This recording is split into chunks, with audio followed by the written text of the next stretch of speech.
Hey y'all, welcome back to my channel. If you are new here, my name is Sharaya Maurice and I'm a homeschooling mama to 3 kiddos, ages 2, 4, and 6. And today I am pulling back the veil and revealing to you, if you don't already know, what happens in a Classical Conversations Community Day. So if you're interested in hearing more about that, then hit that thumbs up button and let's get right into it. Recently, I went to a Classical Conversations parent practicum and I met a lot of awesome homeschooling mamas there. And I had the opportunity to talk to a local director in my area of a Classical Conversations community. And she gave me the scoop on exactly what happens in a Classical Conversations Community Day. So I thought I would share that with you in case you were wondering what in the world Classical Conversations Community Day is like, what happens, what goes on there, and all of that stuff, because it might help you to decide if it's something that you want to be a part of, or if you are interested in doing classical conversations without a community, it would help to know what you are missing. So I'm going to share with you exactly what happens in a Classical Conversations Community Day. Now, things can vary from location to location. Every community is slightly different, obviously, just depending on where you're at and all of that stuff. But for the most part, this is what happens. And so the order of events might change, and how it looks within a classroom setting could change based on your area. But overall, this is what you get in a Classical Conversations community. So the first thing that you do is you start usually around 9 o'clock. You meet at a church, and you will be in maybe the main worship center, and you'll have a time of fellowship before it actually begins at 9 a.m. And that is when they start with a time of prayer and worship. Maybe some hymns are sung, and they do like a little bit of a devotional with you. And then after that, they will do the pledges. They pledge allegiance to America and to the Bible.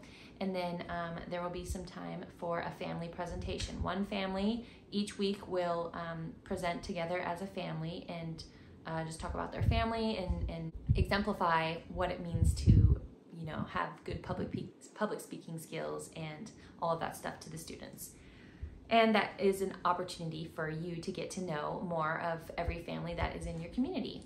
And then there will be some time for announcements if they have any, and then everyone will break for classes. You'll all be dismissed to your classes. And so depending on what age children you have, they will each go to their class. You may decide to go with one day or another the other day, or if you just have one child, you'll go with that one to their class, and you will sit in on their class while their tutor is leading them through the class. And so then what happens in the class is they'll all get settled, and then the tutor will start by introducing the new grammar for the week.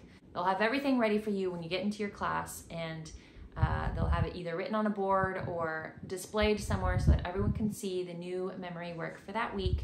And then they will start introducing it for you. So they'll lead your students through each subject's new memory work, and they'll do that 7 times in order to help them solidify it in their memory. When you're exposed to new material, you want to repeat it as much as possible so that it will stay in your brain as long as possible. And then of course you'll need to continue to review it over time in order to store it in long-term memory. So they're going to recite each subject's material at least 7 times in various ways. They might just say it out loud, they might sing it, they might play a game with it, they might have you hop on one foot and recite your twos or something like that. There are various ways that they might have you work through the new memory work. And then after all of the new grammar is introduced for that week on all the subjects 7 times each, there will be some time for either a hands-on science activity or a fine arts activity. So that could be something that the tutors have all decided on together to do, a certain science activity that correlates to the science weekly memory work, or it could be something that they've come up with on their own, or it could be for fine arts, just a drawing lesson. And then after they do the hands-on science activity or the fine arts activity, it could be one or both, or it could trade off each week, just depending on how much time they have each week to do it. then it will be presentation time, and usually they have a snack during that time where the children will snack while they're listening to the presenter. And so that presenter is your child, and it's kind of like a show and tell. They will share what they've learned that week, or a project that they've been working on, or whatever the case may be, their favorite stuffy, I don't know.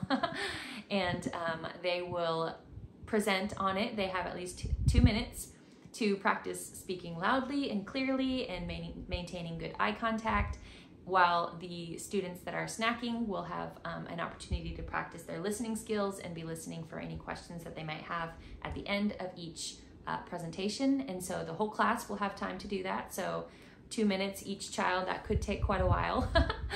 And then after the presentations, there will be time for review of the previous week's memory work. Now, they don't do every single week's previous memory work, but they'll pick maybe a few weeks or a few subjects where they will play games, and they will review the previous week's material that they have already introduced, and is now just trying to store it into long-term memory by constant reviewing. So after they review the previous week's grammar memory work, then you're dismissed for the day. If you're in foundations, you get to go home. If you're in essentials or up, challenge and all that, then their foundations, they're doing the same review material as all of the younger students, and then they stay later for some extra work in writing and logic and mathematics and things like that. And so that is what happens in Community Day from beginning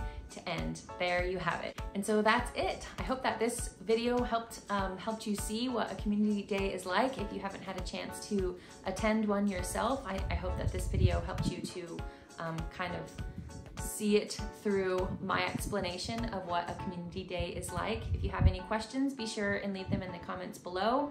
And if you liked this video, please give it a thumbs up. Don't forget to subscribe. Turn on the little bell icon so that you can be notified of all of my latest videos. And I will see you in the next one.